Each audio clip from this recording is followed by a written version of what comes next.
Assalamualaikum warahmatullahi wabarakatuh. Alhamdulillahi rabbil alamin.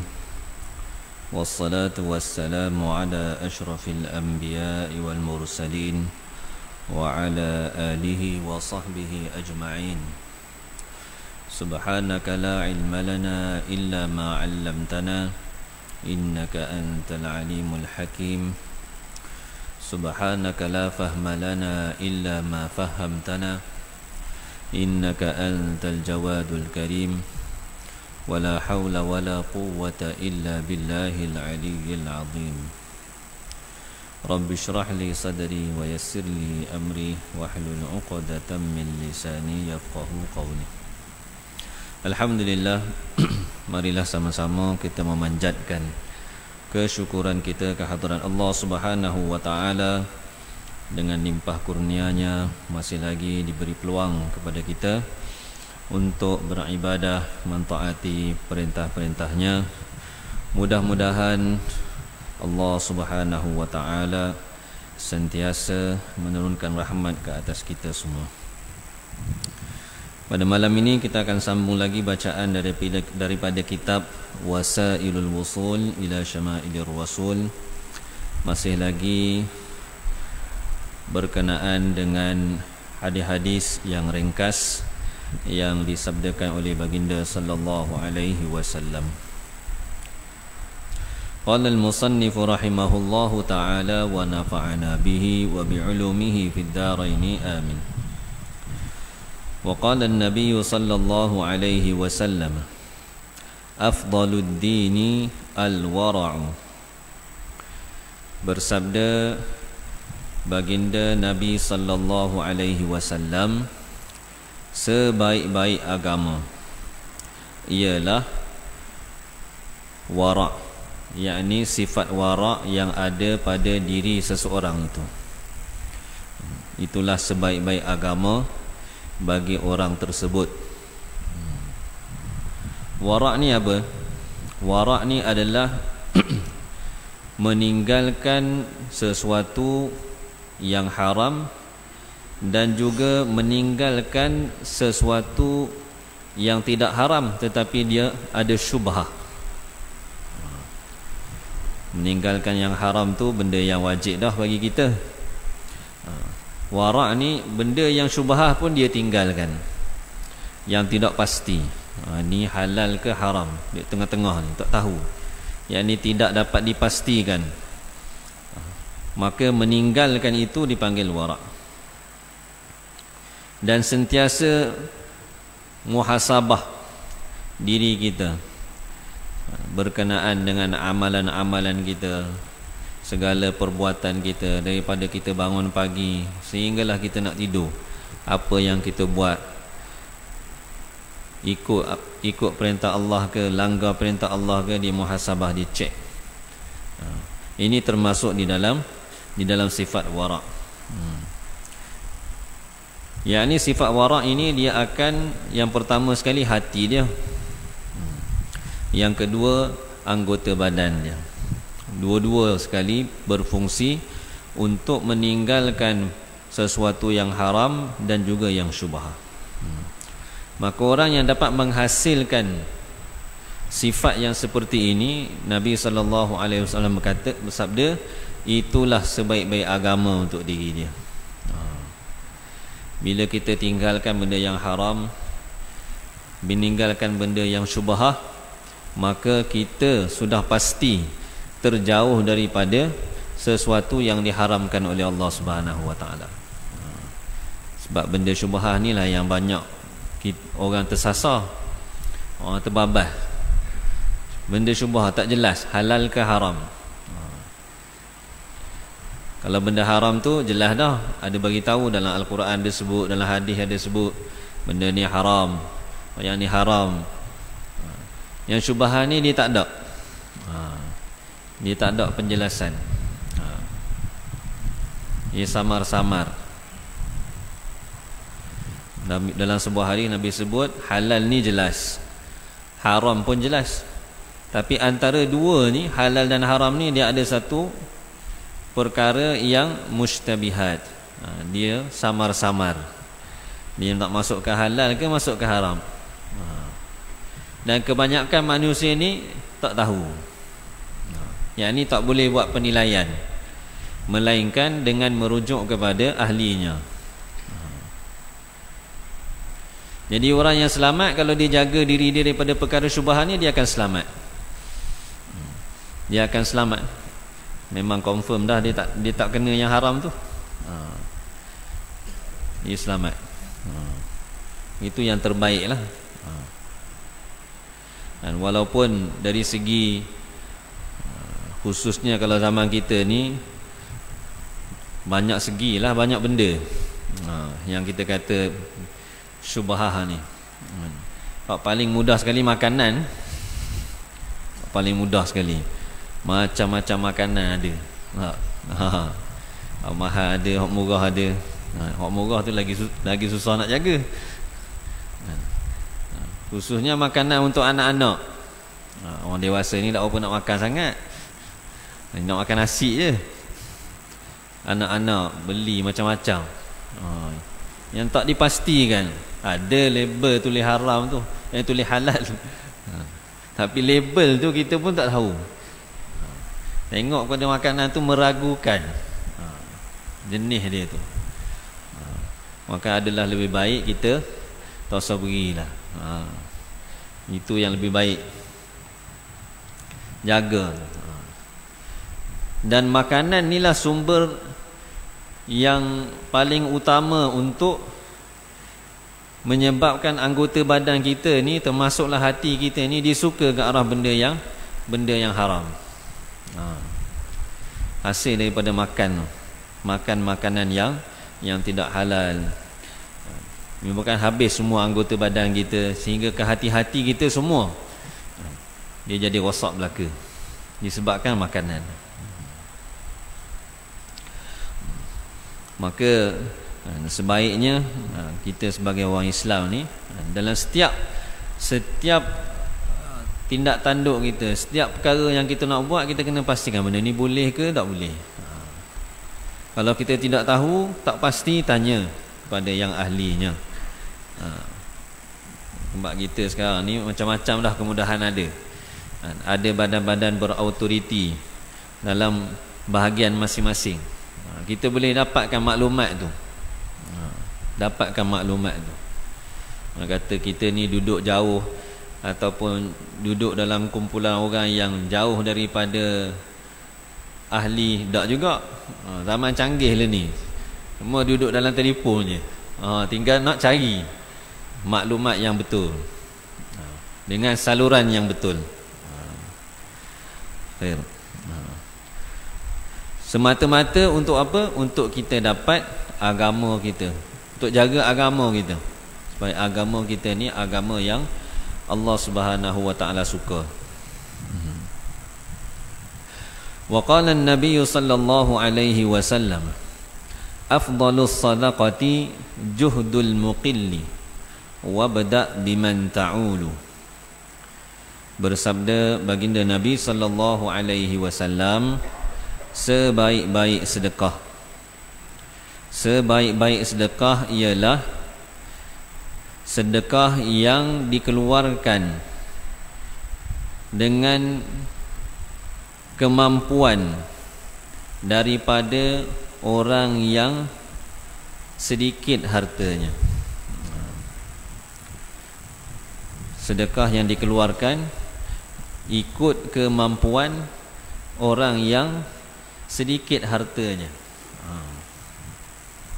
Sebagian ulama sebut maksud hadis ini ialah sedekah yang dikeluarkan daripada orang yang kaya hatinya, walaupun dia itu orang yang sedikit hartanya. Maknanya dia keluarkan sedekah itu, dia tak tengok dah berapa lagi tinggal ni. Dia tak cek dah. Ada orang memerlukan, ada orang nak bantuan, dia tolong, dia bagi sedekah. Dan yang selebihnya serah pada Allah Ta'ala. Serah pada Allah Ta'ala. Ini sedekah yang terbaik.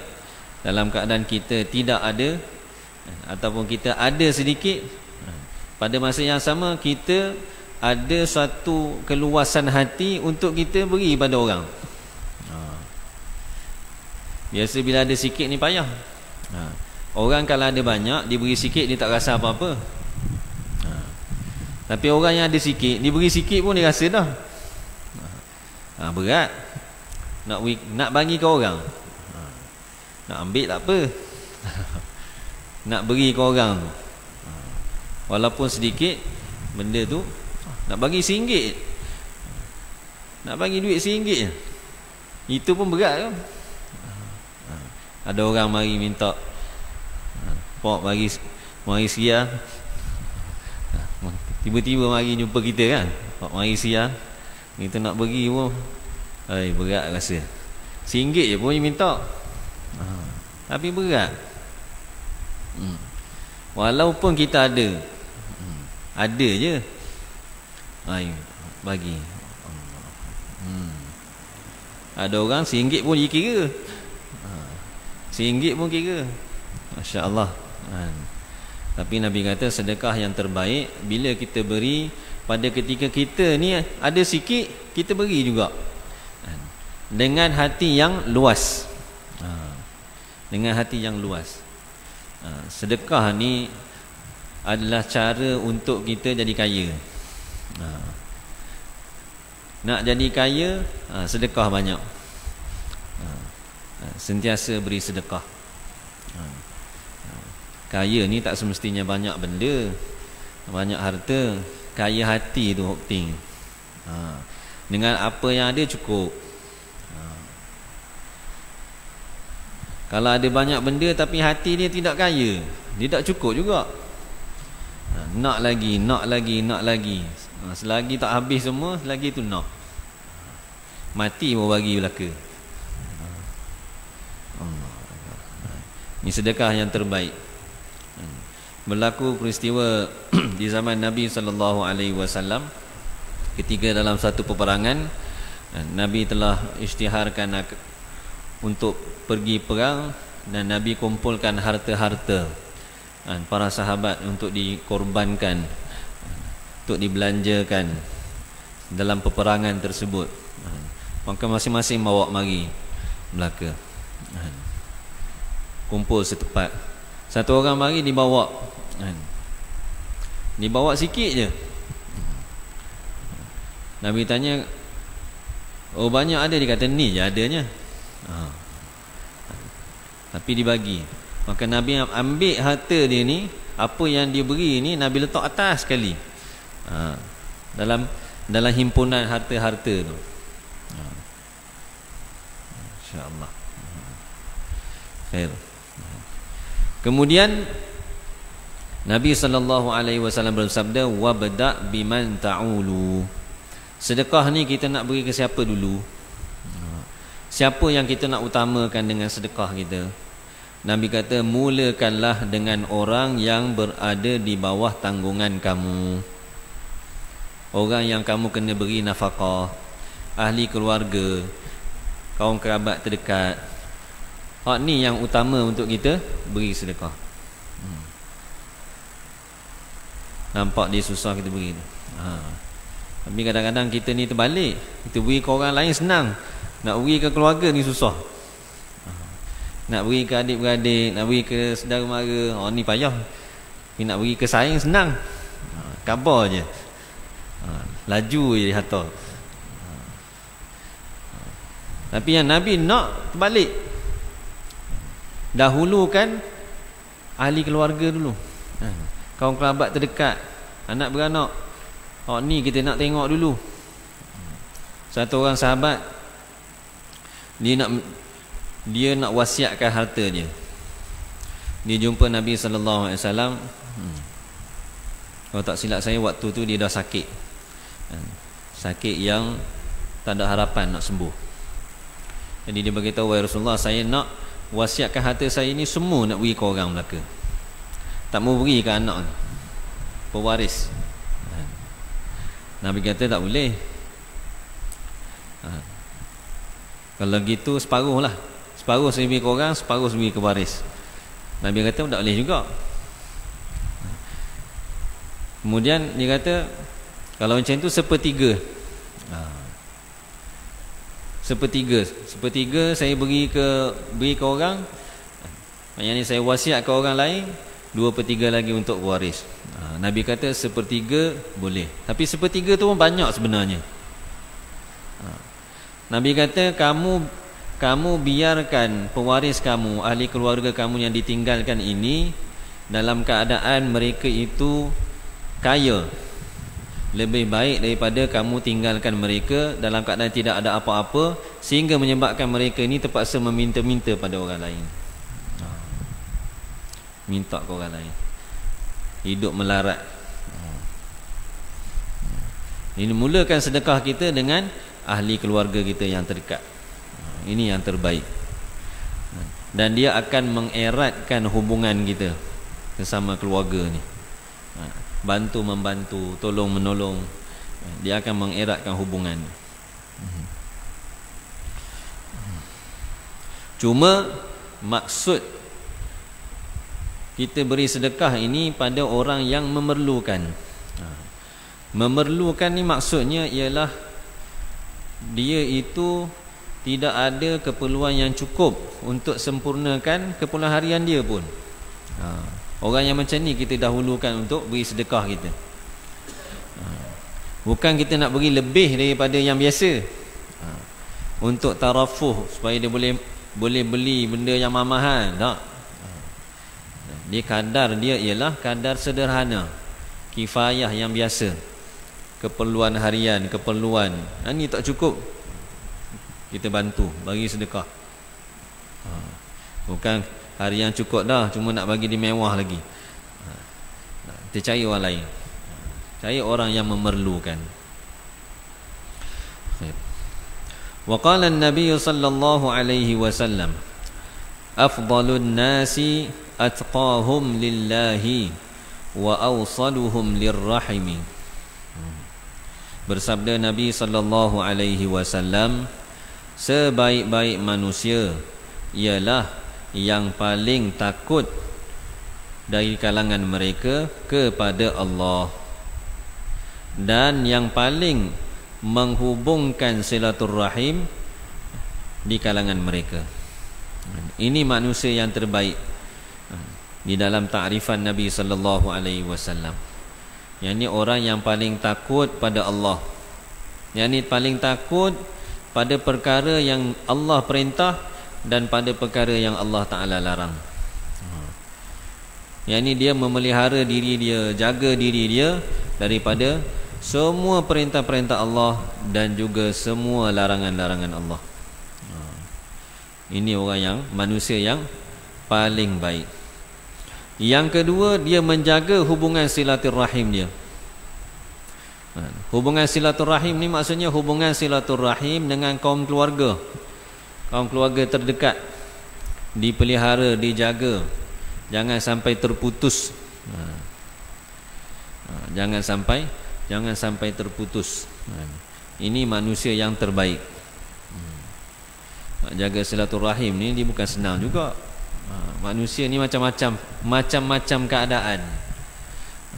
Macam-macam keadaan. Kita nak sesuaikan hati kita dengan setiap satu ragam manusia ni, dia memerlukan satu kesabaran. Tetapi kerana nak jaga hubungan ni, kita sabar. Itu yang menjadikan seseorang itu terbaik di sisi Allah Subhanahu wa taala. Kalau ikut hati, habislah. Tinggal belaka. Ke hati. Dia dengan keluarga lebih susah dengan saing-saing. Dengan saing-saing ni senang. Dia bukan keluarga kita. Kita berhubung dengan dia mudah aja. Suka aja. Tapi dengan keluarga ni dia susah. Dengan adik-beradik, dengan saudara mara. Jadi dia tak boleh nak pergi. Macam-macam keadaan, masya-Allah. Tapi Nabi suruh kita jaga hubungan silaturahim. Jangan ada bergaduh. InsyaAllah. Wa qala an-nabiy sallallahu alaihi wasallam, aflaha man ruziqa lubban. Bersabda Nabi sallallahu alaihi wasallam, berjayalah seseorang yang telah dikurniakan dengan akal. Seseorang yang telah dikurniakan dengan akal yang baik. Yang dengan akal itu dia dapat petunjuk untuk mengamalkan agama yang sempurna. Dia dapat petunjuk untuk tunaikan perintah-perintah Allah. Dia dapat petunjuk untuk tinggal larangan-larangan Allah. Semua ni dia datang daripada akal yang sempurna. Akal yang sempurna.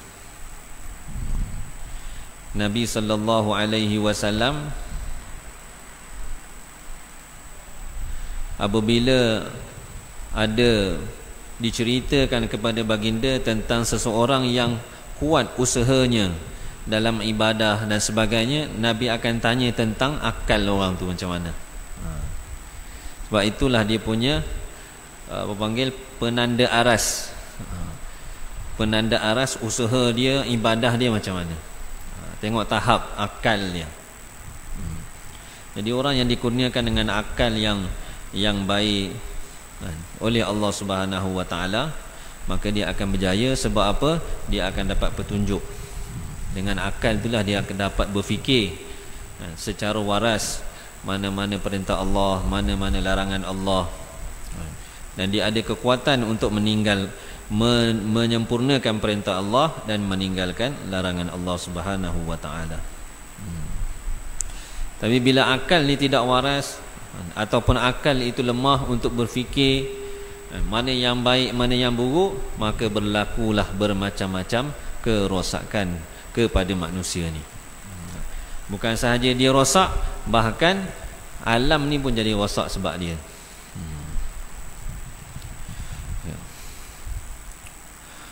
Wa qala an-nabiy sallallahu alaihi wasallam, al-iqtisadu fi an-nafaqati nisful ma'ishati wat tawaddudu ila an-nasi nisful 'aqli wa husnus su'ali nisful 'ilmi. Bersabda Nabi sallallahu alaihi wasallam, bersederhana di dalam membelanjakan harta adalah separuh daripada kehidupan. Separuh daripada kehidupan. Hidup kita ni ada dua. Satu hidup di dunia, satu hidup di akhirat. Jadi orang yang bersederhana di dalam perbelanjaannya, Nabi kata bersederhana itu adalah separuh daripada kehidupan. Maksudnya kehidupan dunia dia itu akan jadi baik. Dia akan dapat menikmati kehidupan yang sebenar bila semua digunakan dengan sederhana. Dia punya asas dia ialah bersederhana. Dia tak sama dengan orang yang membazir, berlebih-lebihan. Ini dia tak ada. Orang kata apa? Life, tak ada life. Bazir sana, bazir sini. Apa dia nak dalam hidup dia pun tak tahu. Ataupun terlampau kedekut, nak keluar tak payah nak buat tubik, pun susah juga hidup. Susah nak keluar, nak beli satu benda pun jadi susah. Hilang dia punya nikmat hidup dia tak. Tapi orang yang sederhana ni lah orang yang dia akan dapat menikmati kehidupan di dunia ni. Sederhana. Ada kala dia makan sedap, ada kala hak biasa, ada kala selesa, ada kala biasa. Dalam semua keadaan. Dan inilah perbelanjaan yang dituntut di dalam agama kita. Bersederhana. Yakni kita membelanjakan harta kita mengikut keperluan kita. Kalau perlu, ada keperluan, maka dia tengok. Kadang-kadang atas sesuatu benda yang kita perlu itu, dia ada yang terlampau mahal, ada yang terlampau bagus, Ada yang sederhana dan ada yang terlampau murah. Pakai sekali rosak tu lah. Jadi cari yang sederhana. Sederhana dalam pakaian kita, dalam kenderaan kita, dalam semua aspek. Bersederhana.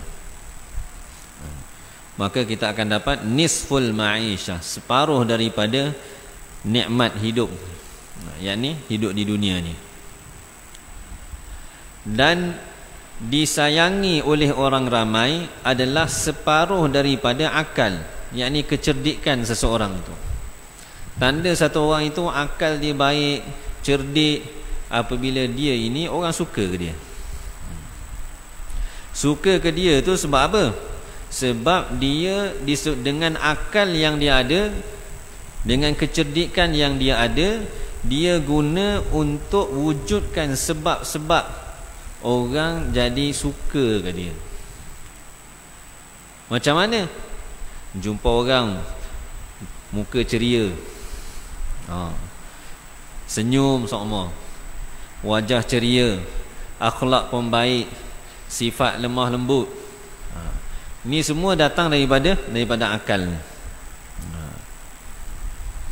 Apabila orang sayang kita, orang suka kita, baik dengan kita, disebabkan kita jaga hubungan ni, ini Nabi kata nisful aqli, separuh daripada akal. Dan husnus su'ali nisful ilmi. Pertanyaan yang baik, pertanyaan yang baik adalah separuh daripada ilmu. Yakni bila kita nak belajar sesuatu, cara kita bertanya dan apa yang kita tanya tu dia memberi kesan kepada kefahaman kita, ilmu yang kita nak dapat. Orang yang cerdik, dia akan tanya benda yang penting. Maksudnya dengan pertanyaan dia itu, dia dapat faham keseluruhan ilmu. Dengan pertanyaan dia dapat faham keseluruhan ilmu. Sebab tu Nabi kata pertanyaan yang baik, soalan yang baik adalah separuh daripada ilmu. Soalan tu dapat separuh dah. Bila dapat jawapan, sempurna ilmu dia, kefahaman dia. Satu lagi keadaan, cara bertanya. Apabila satu orang tu dia bertanya dengan baik, khususnya kalau orang belajar, dia tanya kepada guru dia, cara dia bertanya dengan penuh hormat, dengan penuh adab, tanya pada guru dia, maka guru dia pun dengan gembira, dengan hati yang terbuka, ikhlas, nak beritahu pada dia, nak ajar pada dia, menyebabkan dia dapat ilmu yang sempurna, hasil daripada pertanyaan dia tu. Tapi kalau dia tanya tu dengan tidak beradab dah, itu guru tengok pun nak jawab pun malas, jawab lebih kurang je, menyebabkan dia terhalang daripada ilmu yang sepatutnya. Artinya husnus su'ali nisful jawab. Tanya soalan yang betul, itu adalah separuh daripada jawapan. Kalau tanya soalan salah pun tak dapat jawapan juga. Dia tanya salah, dia tak dapat jawapan yang betul. Masya-Allah. Wa qala an-nabiy sallallahu alaihi wasallam, Allahu fi 'auni al-'abdi ma dama al-'abdu fi 'auni akhihi. Bersabda Nabi sallallahu alaihi wasallam, Allah sentiasa membantu seseorang hamba itu selagi hamba itu sentiasa dalam membantu saudaranya yang Islam. Bila kita bantu saudara-saudara kita yang Islam, maka Allah Subhanahu wa taala akan bantu kita. Ini janji daripada Nabi sallallahu alaihi wasallam. Nak Allah tolong kita, kita tolong orang. Lagi banyak kita tolong orang, lagi banyak Allah Ta'ala akan mudahkan urusan kita. Allah Ta'ala akan mudahkan urusan kita. Banyak hadis-hadis yang datang berkenaan dengan kelebihan kita membantu saudara-saudara se-Islam. Bantuan yang paling besar ialah bantu dari segi agamanya. Bantu dari segi harta tu, itu satulah bantu. Tapi bantu dari segi agama ni yang lebih besar. Saudara-saudara kita yang se-Islam yang tidak tahu apa-apa pun. Baru ni saya ada berbual dengan sahabat saya. Dia cerita saya ada mengajar orang ngaji. Ada orang minta ajar ngaji. Ada 12 orang dia kata. Nak belajar ngaji. Dia kata hak paling pandai dia kan 12 orang ni, dia kena alif bata je. Hak paling pandai. Hak lain tu alif ba. Alif ba. Dah ada anak, dah berkahwin, tapi agama masya-Allah. Alif bata. Tanya macam mana boleh alif kenal, dia kata alif sebab alif macam nombor 1, dia kata senang nak kenal. Ya. Dia kata 6 bulan dah. Setakat saya cakap dengan dia tu, dia kata 6 bulan dah boleh dah sampai Iqra 4 boleh baca. Ini bantu orang Islam. Bantu yang macam ni orang Islam je boleh buat. Orang lain tak boleh buat. Bantu dari segi harta semua orang boleh buat. Orang Islam boleh, orang bukan Islam pun boleh. Tapi nak bantu agama orang Islam ni, orang Islam je boleh buat. Orang bukan Islam, dia tak akan bantu kita.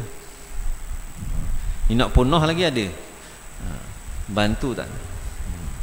Jadi banyak mana kita bantu orang Islam, kita ada usaha fikir atas orang Islam ni, maka banyak itulah Allah Ta'ala akan bantu kita.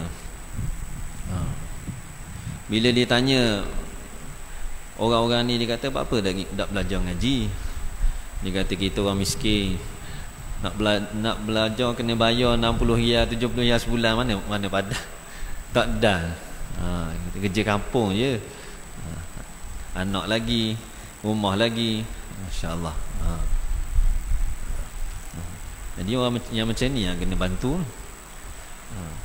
Agama dia tu. Bila orang Islam ni agama dia baik, maka semua pentadbiran alam ni Allah Ta'ala akan tukar. Bila orang Islam agama dia rosak, agama dia tidak baik, maka masalah dia bermula daripada situ. Dunia ni dia berjalan dengan amal orang Islam. Orang Islam ni lah yang membentuk keadaan dunia ni. Semua keadaan baik buruk ni disebabkan amal orang Islam. Masya Allah. Lebih banyak kita beri kegembiraan kepada orang-orang Islam, maka banyak Allah Ta'ala akan beri kegembiraan kepada kita. Dalam sebuah hadis Nabi sebut, man kana fi hajati akhihi kana Allah Ta'ala fi hajatihi. Barang siapa yang berada di dalam keadaan menunaikan hajat saudara dia, maka Allah Subhanahu wa Ta'ala akan berada di dalam keadaan menunaikan hajatnya. Afdalul a'mali idkhalus sururi 'alal mu'min. Sebaik-baik amalan ialah memberi kegembiraan kepada orang beriman. Fakasauta auratahu, kamu tutup aurat dia, beri dia pakaian supaya dia dapat tutup aurat. Au asba'ta jaw'atahu, ataupun kamu beri dia makanan hilang lapar dia. Au qadaita lahu hajatahu, ataupun kamu sempurnakan keperluan dia. Masya-Allah. Dan ada dalam hadis yang lain lagi sebut, man sa'a fi hajati akhihi al-muslimi qudiyat lahu aw lam tuqda ghufira lahu ma taqaddama min dhanbihi wa ma ta'akhkhara wa kutiba lahu bara'atun minan nari wa bara'atun minan nifaqi. Barang siapa yang berusaha untuk sempurnakan, untuk selesaikan hajat saudara Islam dia, sama ada hajat itu dapat tertunai ataupun tidak, tapi dia usaha, nak tunaikan hajat saudara dia ni, maka Allah Subhanahu wa taala akan ampunkan dosa dia yang lalu dan akan datang. Dan Allah Taala akan tuliskan untuk dia kebebasan daripada api neraka dan kebebasan daripada sifat munafik. Insya-Allah. Ini kelebihan-kelebihan kita bantu orang Islam. Ini baru kelebihan bantu dunia ni. Hak Nabi sebut ni, bantu dari segi dunia dia, material dia. Tak ada pakaian bagi pakaian, tak ada makanan beri makanan. Apatah lagi kalau kita bantu orang Islam dari segi akhiratnya.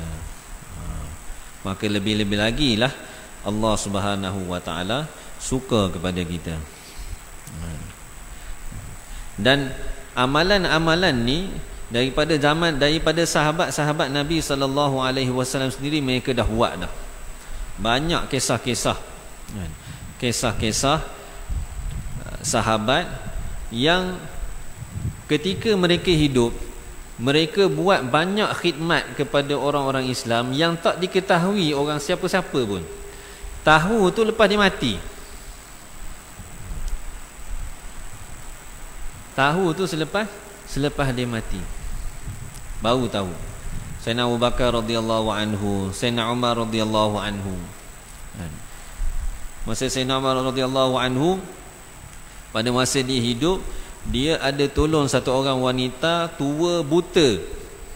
Tak boleh buat kerja apa-apa. Bersihkan rumah, sempurnakan keperluan dia. Tolong. Tak ada siapa pun tahu. InsyaAllah. Jadi kalau hari ini setiap orang Islam dia ada tanggungjawab, dia ambil tanggungjawab belaka. Dia ada common sense. Maksudnya dia cakna pada saudara-saudara dia, sama ada dari segi dunianya, akhiratnya, selesai masalah. Masya-Allah. Wallahu a'lam. Semoga Allah Subhanahu wa taala beri taufik dengan apa yang disampaikan pada malam ini, sama-sama dapat dijadikan pedoman untuk kita amalkan dalam kehidupan kita, dan kita sampaikan kepada saudara-saudara kita yang lain, insya-Allah. Subhanakallahumma bihamdika asyhadu an la ilaha illa anta astaghfiruka wa atubu ilaik. Subhana rabbika rabbil izzati amma yasifun wa salamun alal mursalin. Alhamdulillahirabbil alamin.